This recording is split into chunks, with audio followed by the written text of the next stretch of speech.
قانون الماليه تاع التكميلي تاع 2020.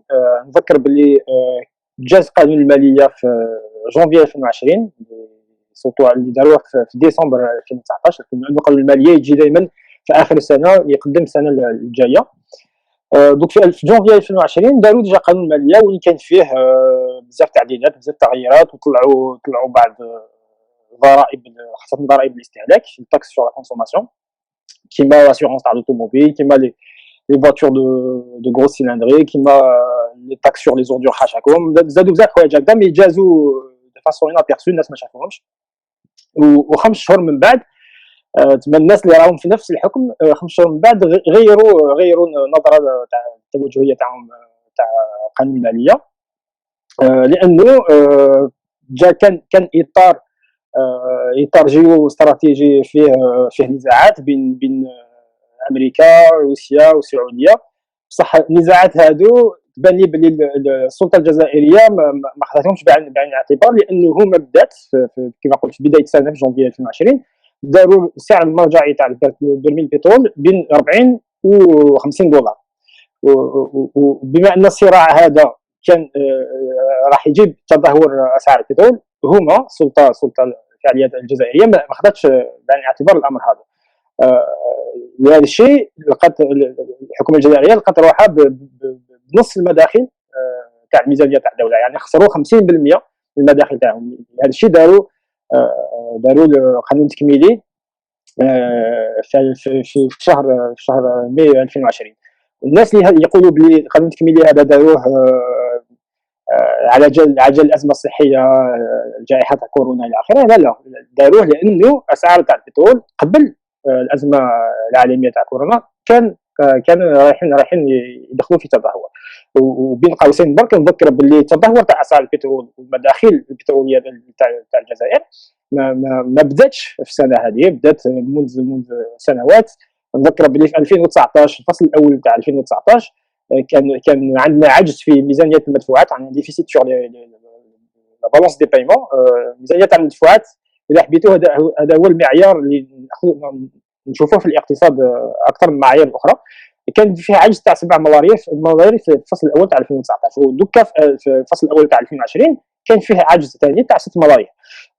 دونك هذه يقولوا بلي كورونا وقانون التكميلي، لا هذا غير مرتبط باسعار تاع النفط. ودوكا دخلنا في ازمه اقتصاديه، يعني ازمه اقتصاديه عالميه، وفيما يخص الجزائر خسرنا 4 نقاط في الكرواسونس ايكونوميك، يعني في النمو الاقتصادي. وهذا الشيء اللي خلاهم يروحوا المعايير الاخرى. بما ان البترول هبط ما عندهمش البديل، بما ان ما خلقناش البديل، راحوا خلقوا دوطخ فورم دو تاكس، يعني ضرائب اخرى اللي المواطن راح يخلصها مباشره. هذا في ناحيه الاطار اللي تخلق فيه القانون. في الجانب الثاني نتبني في القانون التكميلي هذا تاع 2020 على الشكل، يعني كي تشوفوا الشكل تاع النص، كي تقراو النص مكتوب بطريقه وين يبسطوا الكارثه الاقتصاديه. مثلا يقول لك باللي ميزانيه الجزائر راح تجوز من 7300 مليار دينار الى 7800 مليار دينار. تما كي تقرا هكذا واحد يشوف 7000 يقول ماشي حاجه، ماشي كيف تكتبها على لافيش كونطابل تاعك، يعني يكون نورمالمون هكذا يديروا في لوا دي فينونس. تقول بلي خسرت مباشره 500 مليار دينار على الميزانيه. هذا هكذا باش يفهم مباشره المواطن. تما يلعبوا ديجا على شكل النص. هذه وحده. ثانيا يستخدموا مصطلحات تقنيه بدون تفسير. كي تشوفوا مقارنه بالبلدان وين كاين مشروع قانون، يعني مبدا هذا تاع مشروع قانون، بروجي دو لوا، يديروا سكون ابل ان غلوسير، ما يديروا كما فهرس في اخر النص وين يفهموا المصطلحات التقنيه باش المواطن العادي قادر يفهمهم. ثالثا في النص الثاني يخلطوا بين جوج عملات، بين الدينار والدولار، يستخدموا العملتين في نفس النص. وهذا في رايي خطا في كتابه النص الثاني، بس على الاقل دير بين قوسين المقابل تاعو. كي تقول السومه بالدينار تقول بين قوسين الدولار يعادل هذا الشيء. يمكن تستخدم الدولار بين قوسين ثاني تقول يعادل هذا الشيء بالدينار. هذه الامور كامل باش المواطن البسيط كي يقراهم الامور تتشكل له، ما راحش ياخذ ورقه وسط يدو ولا كالكولاتريس باش يدير الحسابات. لازم يكون واحد في الدومين تاعو، ولا واحد يدير اجتهاد شخصي وياخذ نقاط ويعاود يقراها جوج ثلاث خطرات. هذا من الناحيه الشكليه. من ناحيه المضمون بان لي بلي فيه ثلاث امور. الامر الاول، دخلنا في سياسه تقشف بطريقه غير مباشره، ما دخلنا دون اون اوستيريتي نون برونونسي، ما قالوهاش ما كتبوهاش بلي راه دخلنا في سياسه التقشف، مي دخلنا فيها. لانه كي تخسر 50% من المداخيل تاعك معناتها رايح يكون دي كوب بيجيتير، حنا راح تنقص من الميزانيه. بصح ما قالوش من اي الميزانيه تاع الوزارات رايحين نقصوا، قالوا بلي يكون نقص في تاع 300 حتى 400 مليار دولار بين الميزانيه تاع الفونكسيونمون، يعني تشغيل الوزارات، والميزانيه تاع المعدات يعني لي زيكيبمون. وليزيكيبمون سي دي انفستيسمون بوبليك، دي كابيتو فيكس الى اخره. بصح ما داروش ان سيبلاج، ما قالوش وين رايحين نقصوا الدراهم هادو. انا شخصيا حبيت نفهم وين رايحين ينقصوا دراهم هادو. اسكو رايحين ينقصوهم على وزاره الدفاع مثلا اللي تاخذ في كون بيجي تاع ليطا ب 12 مليار دولار، ما يعادل تقريبا 7% من الدخل الاجمالي تاع الجزائر. اسكو رايحين ينحيوهم من وزاره المجاهدين مثلا، اللي هي وزاره ما تصلحش اصلا. ولا رايحين يمسوا القطاعات اللي هي مهمشه، كيما السيكتور تاع الايكولوجي، هي اخر ميزانيه في الدوله ب 16 مليون دولار. اسكو رايحين يمسوا القطاع تاع التربيه، تاع الصحه، تاع لا فورماسيون بروفيسيونيل الى اخره. الامر هذا نورمالمون لازم يوضحوه، باسكو في القانون الماليه تاع الجزائر تاع 2020 هذا، يعني من اللي جازوا قبل، ما كانش كون ابل فيش دو بريفيزيون. لازم يكون عندك خريطه توضح للناس بلي واذا تنقص دراهم الميزانيه وين تنقصهم، واذا دير ضريبه على العمال، على لي ارجي نامبو سور لو جلوبال، اشحال يجيبوا لك، وين تحطهم دراهم هادو الى اخره. الامور هادو في القانون التكميلي ما نلقاوش لا فيش دو بريفيزيون هذا، ولا الخريطه هذه اللي هضرت عليها. هذا من ناحيه تاع التقشف اللي هضرت عليها، ما كتبوهاش بطريقه صريحه. النقطه الثانيه في المضمون، دائما دخلنا في سياسه سوق جديده، دخلنا دون اون بوليتيك دو مارشي اللي حابه يعني غير اراده لتحرير السوق، فولونتي دو ليبراليزاسيون دو مارشي. بصح الاراده هذه ما تقابلهاش قوه مؤسساتيه اللي قادر تستقبل اراده تحرير السوق.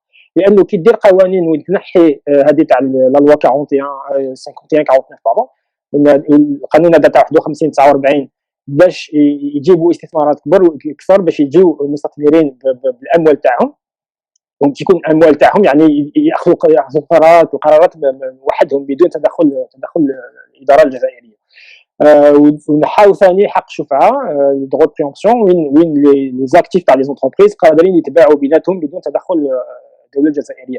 هادو كامل معايير تاع اراده تحرير السوق. بصح في الجزائر على بالنا بلي ما عندناش الاطار باش نستقبلوا تحرير السوق، باش ندخلوا دون ليبراليزم دو مارشي، لانه لو بيليي تاع الليبراليزم، الاساس تاع تحرير السوق، لازم يكون عندك عداله مستقله. بدون عداله مستقله ما تقدرش تضمن حريه السوق، ما تقدرش تضمن تنافس بين الشركات، ما تقدرش تضمن صراعات بين الشركات وبين المستهلكين الى اخره. ثانيا ما عندناش ولو هيئه مستقله لمراقبه السوق ولمراقبه المنافسه، l'instance ou une autorité indépendante de surveillance du marché. ثالثا شي يخص الجزائر، وهذه كارثه كبيره، ما عندناش استقلاليات في خلق الاحصائيات. هذا ثاني شرط من شروط تحرير السوق، لانه يعني عندنا ان سول اورغانيزم يدير الاحصائيات في الجزائر، هو الوانس، لوفيس ناسيونال دي ستاتيستيك. ما عندناش حق نخلقوا احصائيات اخرى بطريقه غير مباشره، مثلا لازم تجوز على الدوله. الجانب الاخير، هذا الدوزيام بوين، الجانب الاخير دخلنا في سياسه تاع خلق ضرائب للاستهلاك. ضرائب على الاستهلاك هذه تضرب مباشره المواطن البسيط، لانه ضريبه على الاستهلاك راح المواطن يخلصها في لاكاس مباشره. كي طلع له السعر تاع البنزين، المواطن العادي يخلصها في البومبا. كي طلع لي السعر تاع لا تاكس على الفيكول امبورتي، المواطن يخلصها عند الكونسيسيونير الى اخره. طلعوا لي تاكس على لي برودوي الكتروميناجي في الصيف هذا باسكو راه جاي لا كونسوماسيون تاع لي كليماتيزور لي فريغو الى اخره، المواطن ثاني راح يخلصها مباشره. بصح الفولي هذا تاع لي تاكس كي تشوف فيه جانب واحد اخر هو الضرائب على الثوره، الضرائب على الثروات.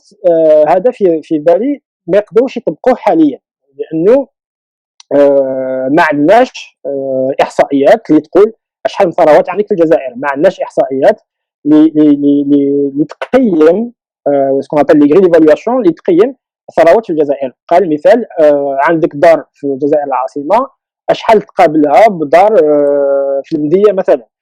هل الدار اللي تساوي اللي عندها 200 مثلا مربع هل تعادل دار في عنابه عندها 200 مربع؟ المعايير هادو الموقع الجغرافي تاع الباتريمون تاعك ولا لا فالور دي زاكتيف الى اخره، لا غري على با تري كلير. لازم يكون ان تكست ريغلمونتير كلير على الامور هادو باش تقدر تطبق لي تاكس هادو سور لا فورتون. ثانيا في التطبيق هذه تاع الضريبه على الثروات، على بالنا بلي في الاقتصاد الجزائري عندنا اكثر من 60% من الاموال الجزائريه ما تدخلش للبنك الجزائري. بالتالي ما تقدرش دير لا تراسابيليتي واحد تحوس على دراهم شكون اللي عنده ثروات شكون اللي ما عندوش، شكون اللي هرب دراهم شكون اللي ما هربش الى اخره. دوك الامور هادو كيديروا الخلاصه يديروا ضريبه على الاستهلاك، يعني المواطن البسيط راح يخلصها مباشره. كيديروا ضريبه على الثروات يعني تاع باش يخلصوا العمل يعيش، ما يقدروش يطبقوها. دوك في الاخير تولي لك غير قوانين رمزيه سي دي لوا سيمبوليك كي بي با تابليكي ايميدياتمون. هذا يعني النظره تاعي اجماليه على القانون التكميلي للماليه 2020.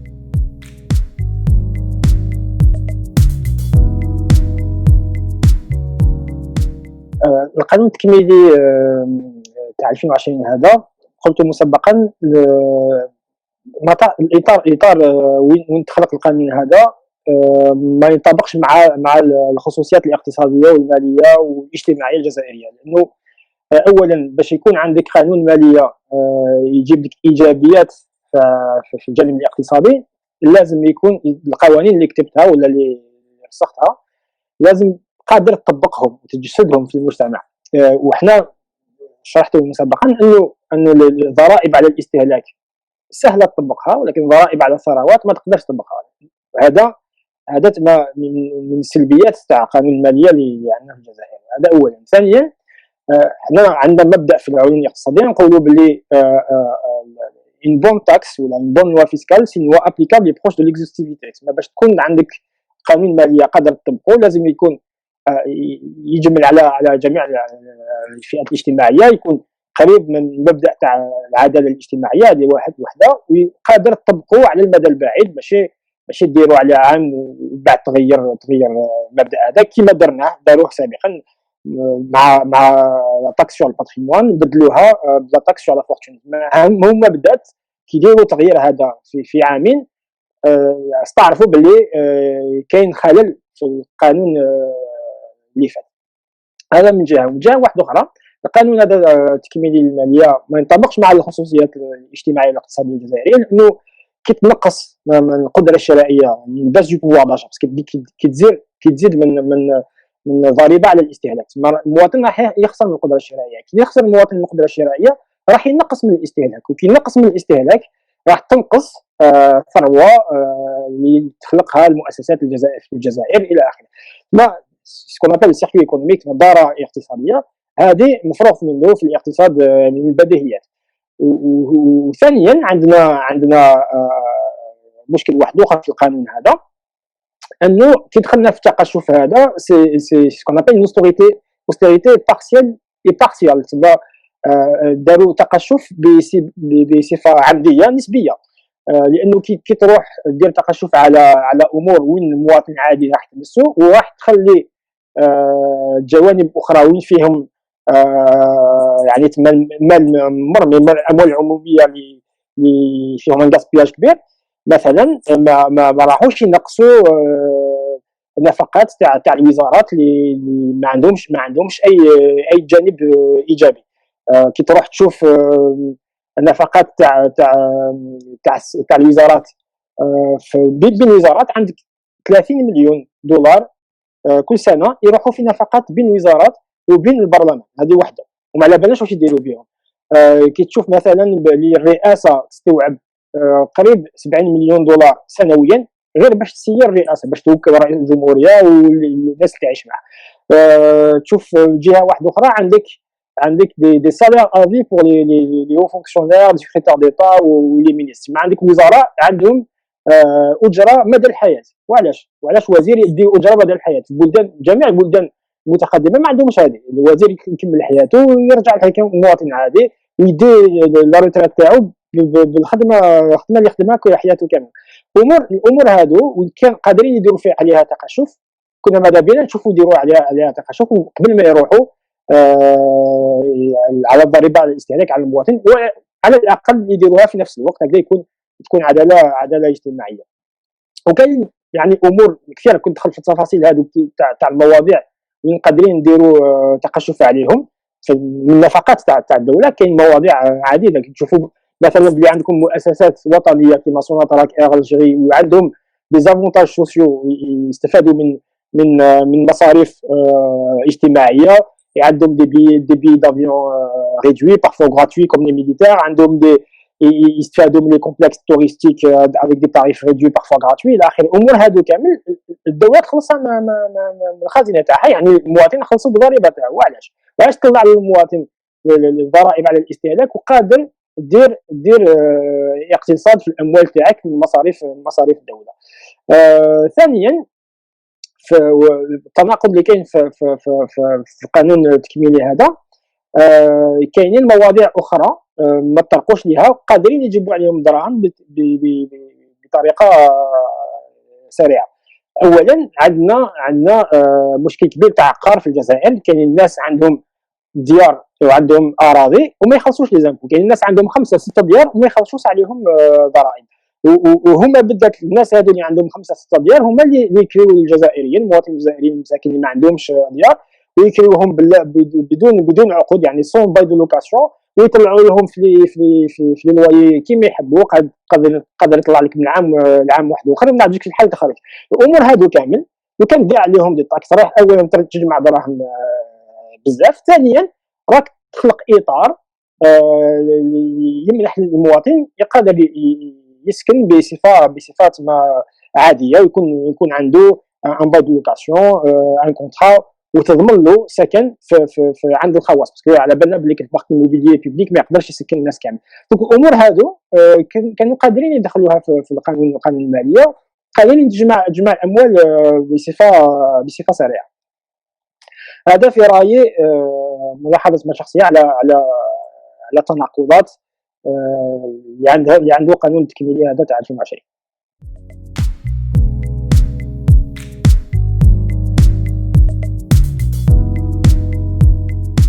مالوريزمون ما جابوش ما قدروش يجيبوا اجابه للمجتمع الجزائري ولا المطالب الاقتصاديه والاجتماعيه تاع الجزائريين. اولا كي دير قانون تكميلي كما هذا في وضعيه تاع ازمه صحيه، على الاقل كان قادرين يفكروا يخمموا على الناس اللي ما قدروش يخدموا بوندون كونفينمون، كي تقدر دير الحجر الصحي وعندك تقريبا 50% من الاقتصاد الجزائري اللي راهو في السوق الموازيه، يعني في ليكونومي انفورمال، تسمع عندك دي جورنالي يخدموا كيما نقولوا بالشهريه تاع اليوم.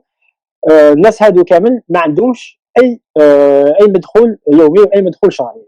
ما عندك الاف من العائلات اللي ما عندهمش مداخل والحكومه الجزائريه ما فكرتش فيهم.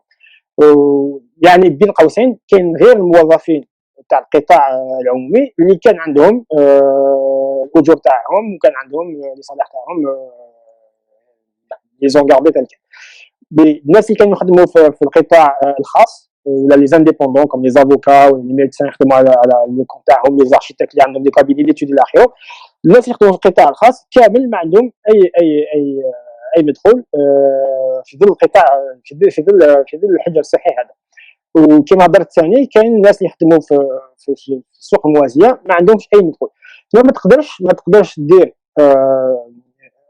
ان بلان دو سوفتاج ايكونوميك ما تقدرش مخطط لي باش زعما تحاول تعاون المواطنين وتحاول تعاون الاقتصاد الوطني تاعك بلا ما تفكر في النص 50% تاع المواطنين تاعك اللي راهم في الشغل. ما نهضرش على 50% تاع الاجمال الديموغرافي تاعنا، نهضر على 50% تاع السوق الجزائريه.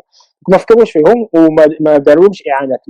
نقارنوا مع بلدان اخرى اللي هم راهم في راس ماليه اكثر منا. احنا زعما يقولوا عندنا تراث اشتراكي الى اخره، غير هضره في الريح، لانه في الاصل ما داروش ولو احصائيات باش يعلموا شحال الناس تضروا بالازمه الصحيه هذه باش يديروا لهم اعانات، شحال من الناس ما قدروش مثلا يكملوا الاشغال تاعهم ولا المؤسسات تاعهم، ولا شحال ينقصوا لهم الضرائب، شحال يديروا المعيار تاع الضرائب للمؤسسات الصغيره. هادو كامل امور ما تلقاهمش في القانون الماليه التكميلي. وثانيا كي تشوف الجانب الصحي تاع النظره الصحيه تاع القانون الماليه، داروا صوتوا على قانون قيمته تقريبا 50 مليون دولار باش يجيبوا معدات صحيه ومعدات تاع السيكتور فارماسيوتيك صيدليه. يعني القانون هذا جاز راح يطبق، ما كي يجوز كي تفوت هذه الازمه الصحيه يدخلوا في القانون هذا 50 مليون يروحوا في الامبورطاسيون تاع لي برودوي سانيتير الى اخره. تما كاين تناقض كبير بين القرارات والوقت تاع تطبيق القرارات، هذه وحده، وفيه نقائص بزاف فيما يخص اللي هضرت عليه الناس المهمشه من طرف الحكومه. يعني ما تكونش موظف في القطاع العمومي في الجزائر، الحكومه ما تفكرش فيك لانه ما راكش تدخل في السجل تاعها. هذا شخصيا بان لي باللي رانا ندخلوا في نظره تاع لا دوله، سي لابسونس ديتا، لانه المفهوم تاع هذا تاع الدوله لازم ياخذ بعين الاعتبار جميع المواطنين، فيما بهم المواطنين اللي يخدموا حتى في السوق الموازيه، لانه السوق الموازيه هذه هي نقائص تاع الدوله اللي خلقت السوق الموازيه. لانه البلدان المتقدمه ولا عندهم اقتصاد يمشي بصفه عاليه ما يخلوش سوق موازيه توصل حتى 50% ولا تتعدى 50% من الاقتصاد تاعها.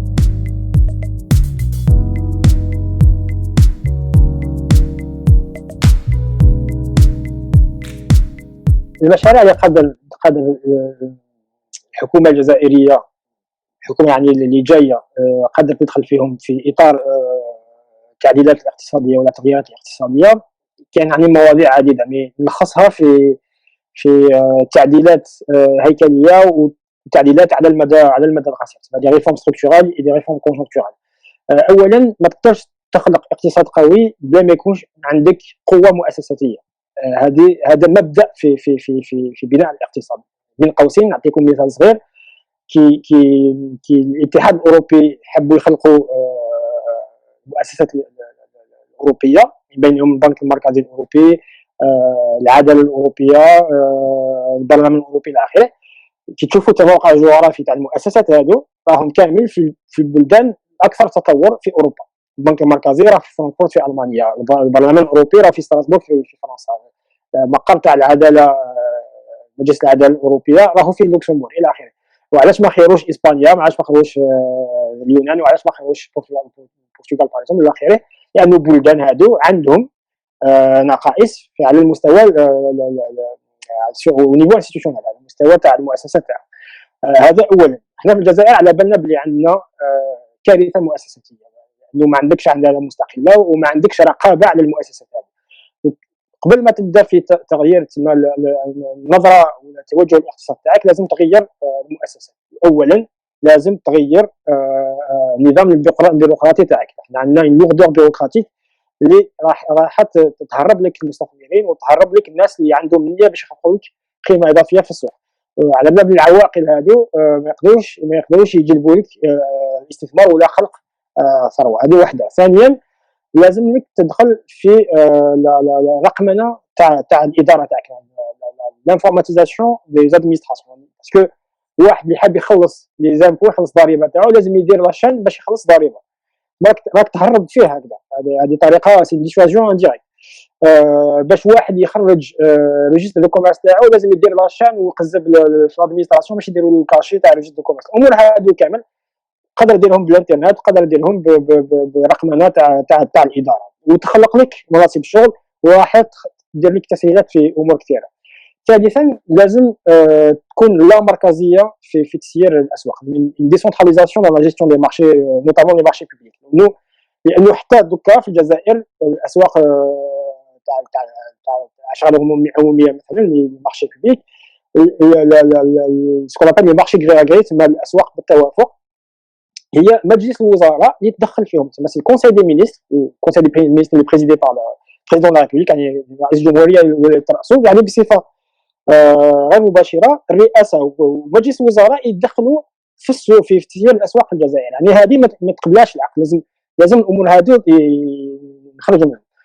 ورابعا في التغيرات هذه تاع النظره المؤسساتيه لازم ندخلوا في سكون ابل لا بونكاريزاسيون دو ليكونومي.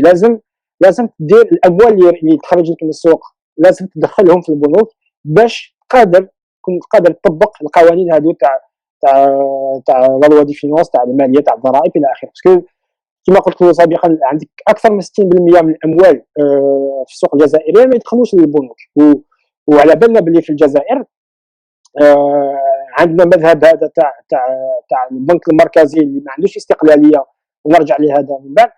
كي يخرج الاموال في الجزائر غير بين قوسين، يخرج الاموال من البنك المركزي، عندنا احصائيه اللي تقول باللي باش ان بي دو بنك يعاود يرجع في دون اون بنك كيلكونك لازم له تقريبا 28 شهر باش يعاود يرجع للبنك، وعنده اون شونس سور 5 باش يعاود يرجع. تسمى عندك فرصه واحده على 5 باش يرجع لك، ولازم تسنى اكثر من عامين ولا عامين ونص باش يعاود يرجع لك للبنك. تسمى هذه اسمها احصائيات تبين لك باللي راك في تدهور كبير، خاصه من ناحيه تسيير الكتله الماليه.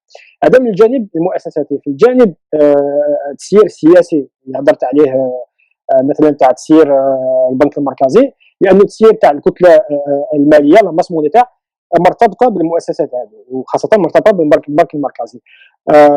اولا كيكون عندك بنك مركزي ما عندوش استقلاليه في جانبين. ما عندوش استقلاليه اولا من التبعيه العالميه، انه باش تطبع الاموال تاعك لازم يكون عندك دي ريزيرف اون باراليل استيمون دو فيز، هذه وحده. وما عندوش استقلاليه من الحكومه، لانه الوزير الاول قادر يعطي اوامر لمدير البنك المركزي على السياسه تاع تسيير الاموال تاعو.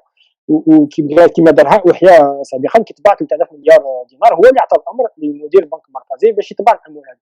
وهذا عدم استقلاليه البنك المركزي راك تنحي الكفاءه التقنيه تاع الاخصائيين تاع يكون يقراو الاقتصاد، يقراو الماليه، يقراو المحاسبه باش يديروا الخدمه تاعهم. لازم يكون استقلاليه كما قلت من التبعيه العالميه ومن التبعيه هذه تاع الحكومه.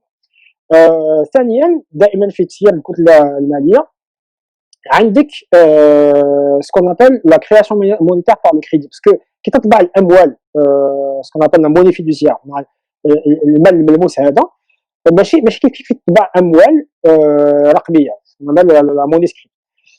في البلدان المتقدمه عندك نسبه كبيره تاع اموال رقميه، فيه خطوره صح، بصح كي تصنع اموال رقميه وتضخها في الاستثمار قادر تخلق لك قيمه اضافيه في السوق. لانه الكريدي بور لانفستيسمون، الناس اللي عندهم افكار وعندهم مشاريع وعندهم نيه يخدموا في الاقتصاد الوطني تشوف المشاريع الملاح وتمول المشاريع هذو وتخلق الاموال بالتمويل هذا. ماشي كيف تروح تطبع اموال وتخلص بهم لي فونكسيونير تاعك ولا تخلص بهم لي ديفيسيت تاع لي زونتربريز بوبليك تاعك الى اخره. لانه خلق المال عنده قيمه، كي يخلق قيمه اضافيه في السوق، ماشي كي تخلص به قيمه خلاص جاز الاستهلاك تاعها. باسكو كي تروح تخلص موظف باموال مطبوعه، الموظف هذاك خلاص خدم الخدمه تاعو، الشهريه تاعو فاتت، تسمى القيمه الاضافيه اللي قادر يديرها خلاص جازت، تسمى المال هذاك راح يخلق التضخم من انفلاسيون مباشره. هذا في الجانب التسييري تاع البنك المركزي. واخيرا اون فوا كنا ريغلي المشاكل هذو تاع المؤسسات الوطنيه، لازم نخلقوا دينار جديد باش تجيب الاموال، الاموال اللي راهم في السوق الموازيه تدخلهم في البنوك ودير une traçabilité fiscale الى اخره. il te faut un nouveau dinar باش تروح قبل ما تروح للنوفو دينار. جو ريبيت il faut absolument هذه تاع تعديلات وتغييرات مؤسساتيه. هذا من الجانب المؤسساتي والجانب تاع تسيير البنك المركزي. ثانيا قبل ما ندخل في القطاعات اللي عندنا فيهم مستقبل كبير، لازم نغيروا فلسفه تاع التفكير تاع النمو الاقتصادي المحض. تما باش نديروا لا كرواسونس ايكونوميك بور لا كرواسونس، هذه لازم نخرجوا منها، لانه رانا نشوفوا باللي الاقتصادات اللي عندهم كرواسونس ايكونومي كبيره هذا ما يعنيش باللي المواطنين تاعهم يعيشوا مليح. لا تشين ولا لاند اللي عندهم دي كرواسونس ايكونوميك كبار، كي تشوفوا لانديس دو في، لانديس دو ديفلوبمون هيومان ولا لانديس دو بيان اتر عندهم ماشي حاجه، من اضعف سكان على العالم. ثانيا المبدا هذا تاع النمو الاقتصادي باش دير زعما بي بي كبير الى اخره، هذا دخلنا في تدهور بيئي، لانه لا كرواسونس غروند كرواسونس ايكونوميك il faut taper de plus en plus sur les ressources. باش تكون عندك نمو اقتصادي كبير لازم يكون استهلاك الثروات اكثر، باسكو صناعه كبيره يكون استهلاك كبير الى اخره. وهذا شفنا الكوارث البيئيه اللي خلقها.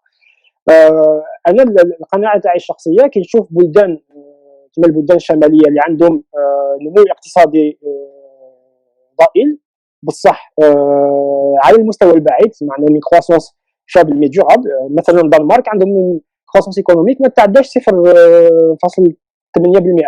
ما عندهمش ميم با 1% كرواسونس ايكونوميك. بصح كي نروحوا نشوفوا كيفاش يعيشوا الناس في الدنمارك، كان عندي فرصه نعيش تما كلكو موا، تشوفوا بلي الناس يعيشوا مليح، يخلصوا مليح. سائق تاع حافله عموميه عنده تقريبا نفس الاجره واحد يقري في الجامعه. عندهم عداله اجتماعيه مليحه. هذا من الجانب الاخر.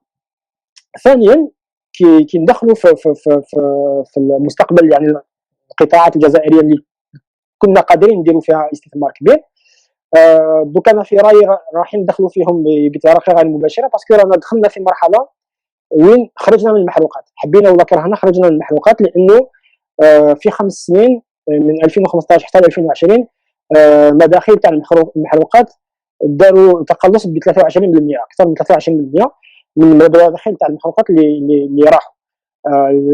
في 2015 كنا نبيعوا تقريبا 1.5 مليون برميل يوميا، دوكا يا ربي ولا نبيعوا 700,000 برميل يوميا. تما رانا خسرنا النص تاع المداخيل تاع البترول، حتى من انتاج البترول تاعنا.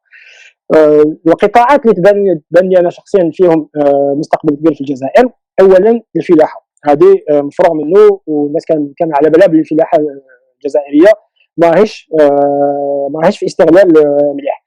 عندنا تقريبا اكثر من تقريبا 9 ملايين هكتار من اراضي صالحه للزراعه، والاستغلال تاعنا الحالي يا ربي يتجاوز 4.5. تما عندنا نص من الاراضي الصالحه للزراعه مباشره ما راهيش مستغله، وربع نص هذا تاع الاراضي يجيب لنا تقريبا 24 مليار دولار سنويا، تقريبا 10% من البي بي تاعنا. وكان نديرو تما ليسترابولاسيون فاسيل، لو كان نستغلوا 9 ملايين هكتار هادو صافي دير بلي قادر يجيبوا لك 40 مليار دولار في سنويا. هذا واحد. ثانيا في الزراعه دائما عندنا ابارت 9 ملايين هكتار هادو صالحه للزراعه مباشره، عندنا 20 مليون ثاني من الاراضي الجبليه اللي صالحه للزراعه، تطلب شويه خدمه بصح قادرين نستهلكوها. وهذا ماشي انا اللي نقولوا، هو الاتحاد الوطني للفلاحين في 2019 اللي دار دراسه هذه اللي قالها بلي الاراضي الجبليه تاعنا صالحه للزراعه. وكاينين بلدان شفناهم في اسيا وحتى في افريقيا اللي يستغلوا الاراضي الجبليه تاعهم. في الجزائر القطاع الزراعي هذا مهمش وما كانش فيه استثمار. وثانيا كي دير استثمارات في الزراعه لازم يكون شرط اولي تحبس لي زامبورطاسيون تاع لي برودوي اللي قادر تصنعهم في بلادك. وحنا عشناها في 2013 2014 شفنا كامل على الفلاحين في واد السوف والفلاحين في الجلفه يرموا السلعه لبرا، يرموها في الطريق، لانه البطاطا تاع واد السوف ما قدرناش يقدروش يبيعوها باسكو جابوا البطاطا من كندا وجابوا من بلدان اخرى بسعر اقل، وحتى يعني لا كاليتي تاعها فعلا معليش باسكو في السوق جابوها بسعر اقل. وشفنا الخضارين ثاني فلاحين في الجلفه اللي رموا البصل، رموا فلفل بارزون، رموا مواد عديده من الفلاحه باسكو ما قدروش يبيعوها، لانه الناس يجيبوا يستوردوا من الخارج قتلوهم بالسعر قتلوهم السوق باسعار منخفضه. وهذا لازم تحبسوا.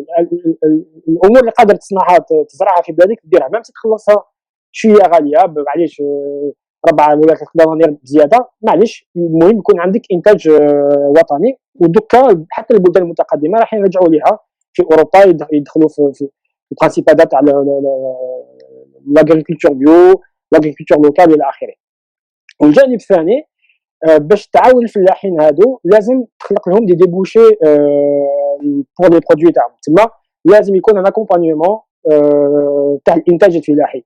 والاكومبانيومون هذا ماشي لازم الدوله ديرو، قادره ديرو دوله، قادره ديرو تعطي الامور هادو للخواص. كاينين الناس عندهم خبره وعندهم كفاءه في المجال هذا، قادرين يديروا لك دي ليان ديكسبورطاسيون، يديروا لك دي سكون ابل دي كولوار كوميرسيو مع بلدان اخرى اللي يديروهم استهلاك. كاين واحد انا شخصيا نعرفه في واد السوف اللي دار ليزون مع الامارات ويخرج البطاطا تاع واد السوف لقطر والامارات. وهذا الشيء نورمالمون الحكومه الجزائريه تشجعه هكذا باش الفلاحين يكون عندهم فائض في الانتاج يخرجوه بسهوله وما يدخلوش في ازمه. والنقطه الاخيره في المجال الفلاحي هذا باش يكون عندك انتاج فلاحي مليح لازم يكون عندك استهلاك تاع الماء، باسكو هذا مشكل في الجزائر لانه الفلاحه تستوعب ولا شفت مليح 20% من المياه الجزائريه. باش يكون عندك استثمار مليح في الفلاحه لازم يكون عندك سياسه تاع الماء، يكون بوليتيك دولو، ويكون دي بوليتيك يديروا اقتصاد على الماء. وكاينين بلدان داروا تجارب عديده كي تشوفوا مثلا حتى في اسبانيا، في ايطاليا، في اليونان، في بلدان عديده وين داروا دي بوليتيك دوستيريتي سور لو، وداروا انتاجيه فلاحيه مليحه.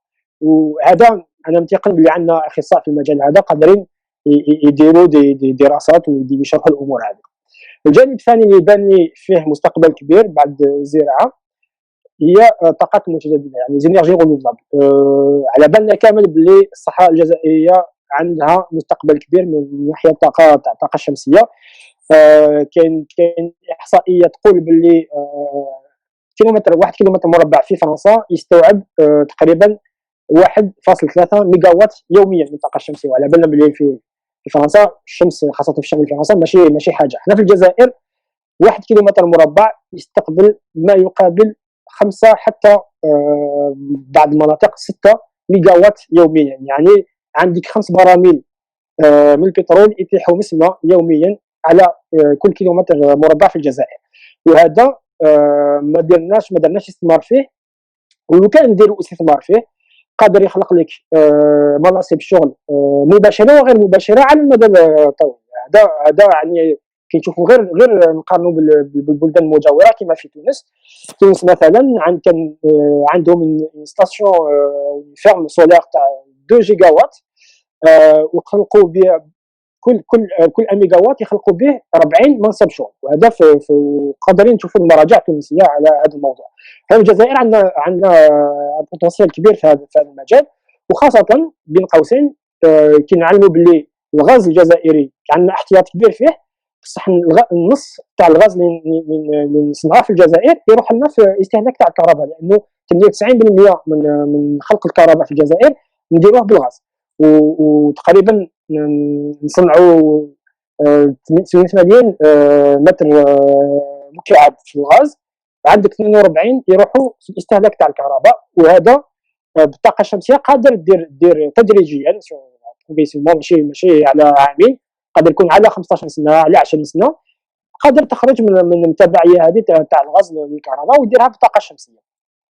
وكي نقول 15 سنه 20 سنه في حياه تاع بلد ماشي حاجه، خاصه يكون عندك بلد شاب كما الجزائر.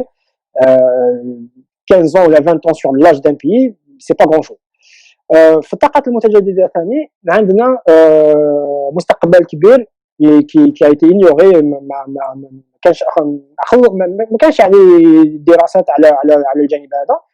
هي الطاقه تاع الرياح. الطاقه تاع الرياح هنا في الجزائر عندنا لو كولوار لو بلوز اليمونتي اون فون دو توت لافريك. في افريقيا كامل عندنا الرواق اللي عنده رياح على مدى السنه بطريقه يعني بطريقه بفاسون كونستانت. كي تشوف الرواق هذا نظن باستغنى حتى الاضرار تقريبا 900 كيلومتر وفيه رياح على مدى السنه، وكان دير فيه دي زوليان تما يجيبوا لك طاقه سنويه تقريبا قدر شاك يوليان قدر تجيب لك 4 5 ميجاوات sur un trimestre par exemple. وكي تشوف البلدان الاوروبيه واللي عندهم معدل تاع الرياح اقل منا يجيبوا المداخل هذه. كان رواق واحد اخر بصفه افقيه بين البيض والجلفه اللي يخدم ثاني 200 كيلومتر وفين فيه رياح معتدله سنويا. الامور هادو لازم يكون عليهم دراسات ولازم يكون عليهم استثمارات، باسكو الانرجي بتروليير هذه رانا رايحين نخرجوا منها. وكما قلت لكم سابقا رانا خسرنا ديجا 50% من الانتاج البترولي تاعنا. ثالثا في الطاقات المتجدده دائما عندنا لا نابط تاع البيان في الجزائر. عندنا اكبر احتياط عالمي تاع المياه، وما راحش نهضر على استهلاك المياه واش قادرين نديروا به في الصحراء من الزراعه في الصحراء الى اخره. نهضر على خصوصيه تاع المياه هذه. اللو تاع البيان عندها خصوصيه انها مالحه شويه وانها عندها درجه حراريه مرتفعه قادره توصل حتى 70 درجه مئويه. والاخصائيين يقولوا باللي المياه هذو قادرين نستهلكوها لصناعه الطاقه، باسكو على بالكم باللي كي نسخنوا المياه راح ترجع للطاقه لي رادياتور باغ اكزومبل يمشيو بهذا الشيء. وكاين حتى شركه صينيه في عهد قذافي في ليبيا، باسكو لا نابط تاع البيان هذه الاحتياط تاعها عندنا 70% في الجزائر و30% خارج الجزائر، 20% في ليبيا و10% في تونس. وفي ليبيا كاينه شركه صينيه تشاينا ستيت كونستركشن في 2010 اللي داروا استثمار في المناطق هذه وين خلقوا طاقه بالمياه بدرجه الحراريه تاع المياه تاع البيان. وهذا الشيء ما سمعتش بلي الاقتصاديين ولا الاخصائيين تاع الاقتصاد يهضروا على المجال هذا. ماذا بينا نفتحوا نقاش على المجال هذا ثاني. قطاع واحد اخر اللي باني يمشي مع العولمه ومع الزمان اللي نعيشوا فيه هو الانفورماتيزاسيون اي لي انفستيسمون ديجيتال. كيكون عندك شبيبه اللي اكثر من 75% عندها انترنت وعندها رابط مباشر مع الادوات الرقميه، لازم تفكر في الاستثمار في المجال هذا. حنا لي جون تاعنا مالوريزمون باش يخدم في المجال هذا تاع الديجيتال ولا تاع الروبوتيك ولا تاع النانو تكنولوجي لازم يخرج من البلاد، وحتى اذا يخدم في البلاد لازم يخدم مع شركات اجنبيه وفريلانس الى اخره. وانتم على بالكم في المجال هذا اكثر مني بلي البرمجه لا بروغراماسيون لا بيج داتا اكسيتيرا سي لافونير تاع ليكونومي دي سيرفيس، باسكو رانا دخلنا في اقتصاد بوست اندستريال، تما خرجنا في اقتصاد تاع الصناعه ودخلنا في اقتصاد تاع الخدمات، والخدمات تمشي بالرقمنه، تمشي بالديجيتال، تمشي بالروبوتيك، تمشي بالبيج داتا الى اخره. وهذا سان على فوا غون بوتونسيال للجزائر باسكو عندنا اون جوناس كبيره، وثانيا عندنا دي طالون وعلاش يخرجوا من البلاد باش قادرين باش يخدموا في المجال هذا. ماذا بين يخدموا من الجزائر ويدخلوا لك لا دوفيز للجزائر الى اخره. المجال الثاني نحبس المجال طولت. المجال الاخير هو انا باني في السياحه الوطنيه، التوريزم اللوكال. قبل ما ندخلوا في التوريزم هذا انترناسيونال، انا تبان لي كان ندخلوا في التوريزم اللوكال ندخلوا في السياحه الوطنيه قادره تجيب لك اموال كبيره وما تخليش الناس يروحوا يخرجوا لتونس ولا للترك باش يروح يحوس الوغ بلادو ما يعرفهاش. كاينين حتى دوكا نعرفهم شخصيا الناس في الشمال الجزائري ما تشوفوش الصحراء، كاينين الناس في الصحراء ما تشوفوش البحر في الجزائر، وهذا عيب يعني. حتى في المنطق الثقافي عيب، في المنطق الاقتصادي ثاني عيب، باسكو دراهم يروحوا لك. كاين الناس حابين يحوسوا في البلاد، حابين يشوفوا بلادهم وما يقدروش لانه ما كانش انفراستركتور، ما كانش لي مويان، ما كانش الكومبلكس توريستيك الى اخره. بغض النظر على الجانب الاقتصادي اللي قادر يجيب لك هذا السياحه الوطنيه، هو الرابط الاجتماعي اللي راح تخلقه والباتريمون كولتورال تاعنا الانثروبولوجيك. ما عندنا ثروه انثروبولوجيه وثقافيه اللي قادر تعاود تحييها بالايكونومي بالايكو توريزم ولا بالتوريزم ناسيونال.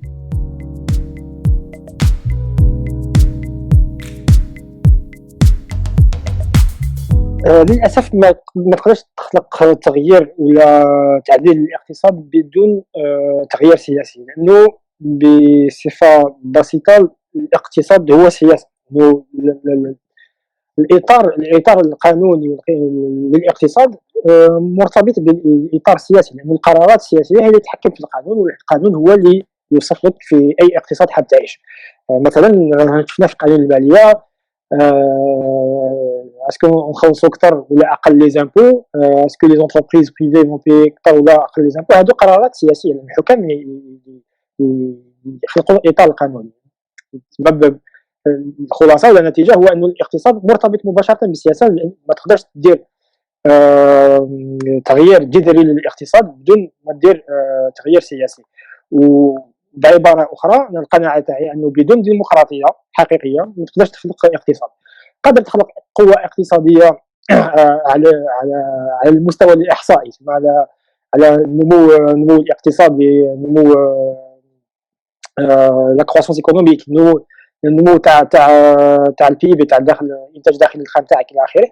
بهذا ما يجيبلكش تطور في الجانب الانساني في حسن المعيشه تاع المواطن الى اخره. لانه كاين بلدان وين ما كانش فيهم ديمقراطيه وعندهم اقتصاد شويه يعني متطور في الجانب الاحصائي كما قلت عليه، مثلا الصين ولا الهند ولا تركيا الى اخره. هذا كاين فيه تطور في الجانب تاع لي زانفراستركتور، يعني المعدات تاع الدوله. مي كي تشوف المعيشه تاع المواطن ماشي حاجه، لانه ما كانش معايير ديمقراطيه اللي داخله في الجانب الاقتصادي. وحنا في الجزائر ما نقدروش نديروا تغيير جذري للاقتصاد بلا ما نغيروا النظام اللي رانا عايشين فيه. لانه في نظام رئاسي شبه امبراطوري وين الرئاسه تدخل في جميع الامور. تقراو الدستور الجزائري عاد لكم باللي رئيس الجمهوريه ولا الرئاسه تدخل في جميع في التنفيذي، في العداله، في الجانب التشريعي الرئاسه راه تدخل فيها. وحتى في قانون الماليه هذا اللي جاز عندنا مثال حي كما يقولوا، جاز مباشره في البرلمان، لانه اغلبيه تاع الافلام الان ديال الاحزاب التابعه للنظام.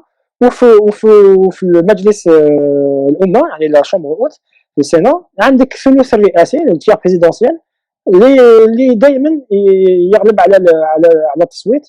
يعني في الغرفه السفلى وحتى في الغرفه العليا جميع المشاريع اللي تخص الاقتصاد الجزائري ولا مشاريع اخرى في مجال في قطاعات اخرى راح تجوز مباشره. يعني هذا مشكل سياسي كبير، لانه الدستور الحالي والرئاسه تدخل في جميع المجالات السياسيه.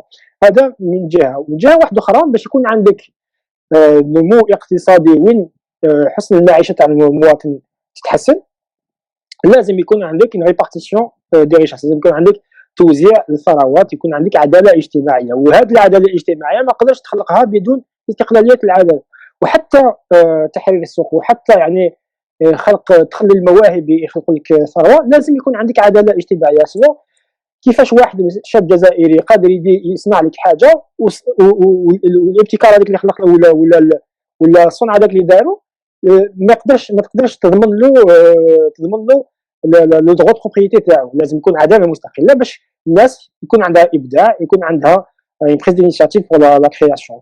هذا من الجانب تاع اللي هضرت عليه يعني سابقا في المستوى المؤسساتي. وثانيا كي ندخلوا في هيكله التنظيم السياسي الجزائري وحتى يعني في البلدان الاخرى، ما عندناش المواطن الجزائري ما عنده اي رقابه على القوانين اللي مصوت عليها.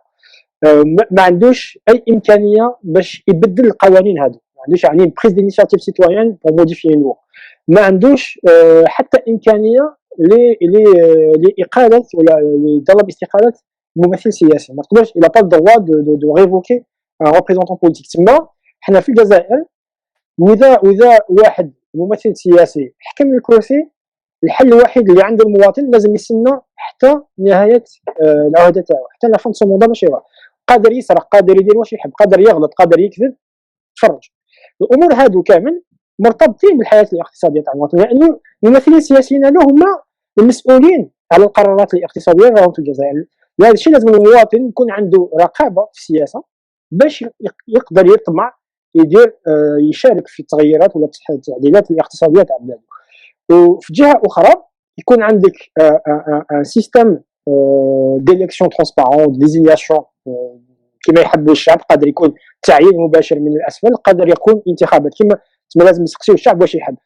لازم يكون عندك نظام شفاف في هذه الامور، سواء في الانتخابات سواء في التعيينات، باش يكون عندك ثقه في البرلمان اللي عندك، باش يكون عندك ثقه في المشروع القانوني اللي رايح يجوز في البرلمان، باش ما توصلش للدرجه تاع التدهور اللي لحقنا لها، وين يكون عندك نائب في البرلمان ما يعرفش يقرا ماشي زعما ما يعرفش يقرا مشروع قانون، ما يعرفش يقرا مباشره، وما يفرقش بين قانون وضعي وبين قانون عضوي، ما يقولش ما يديرش فرق بين لوا اورغانيك ولا لوا اوردينار. شفناهم كاين دي فيديو اللي يبينوا على لي تيمونياج تاعهم. دوك وصلنا لحد هذا الحد تما الحد تاع التدهور، لانه المواطن ولا الشعب ما عندوش اي تدخل في السياسه. واخر نقطه اللي في رايي باش يكون عندك تحسن ولا الاوضاع السياسيه قادره تدير لك التحسين تاع الاوضاع الاقتصاديه، لازم يكون عندك استقلاليه في جميع الميادين، يكون عندك دي انستونس انديبوندونت دو سويفي دو مارشي دو ستاتيستيك، لازم يكون عندك هيئات مستقله لتراقب السوق وتخلق لك الاحصائيات بطريقه علميه، لانه ما عندكش الامور هذو ما قدرش يكون عندك اقتصاد قوي ومستقل، ما قدرش عندك خلق للثروات بصفه تلقائيه. الدغني بوان في رايي ثاني اللي مرتبط بالسياسه وعنده علاقه مباشره مع الاقتصاد هو استقلاليه الاعلام، لانه الاعلام هذا يدير لك سكون ابل لا مانيبيولاسيون سور لوبونيون بوبليك.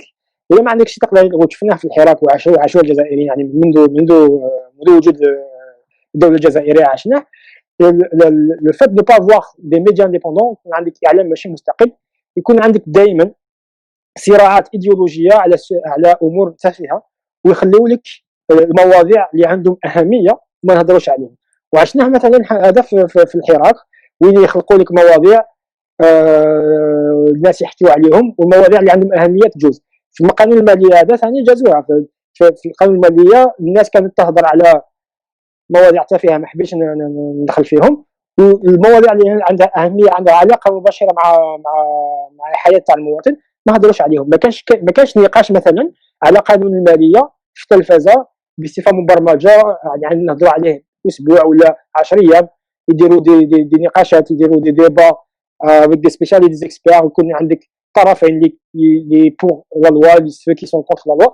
الامور هذه كامل ما تقدرش تطبقهم في الجزائر، ما قدرش يكون عندك وعي على المستوى الاقتصادي اللي راك عايش فيه بدون تحرير الاعلام، وهذا مرتبط مباشره بقرارات سياسيه. دونك الامور اللي حكينا عليهم كاملا في الاقتصاد، في التحولات الاقتصاديه والتغييرات الاقتصاديه، وحتى في خلق سكون ابل ترانزيسيون ايكونوميك باش تدير مرحله انتقاليه في المجال الاقتصادي، باش تخرج من المحروقات وتروح للطاقات المتجدده، باش تخرج من الصناعات الثقيله اللي ما دخلناش فيهم وتروح للصناعات الخفيفه في مناطق جغرافيه معينه. هادو كامل مرتبطه بقرارات سياسيه ومرتبطه بخطه سياسيه ولا تخطيط سياسي، وهذا المواطن الجزائري ما عندوش تدخل فيه للاسف. ولازم هذه الامور كامل نعاودوا نشوفوا فيها باش نطمعوا وندخلوا في تغيير اقتصادي.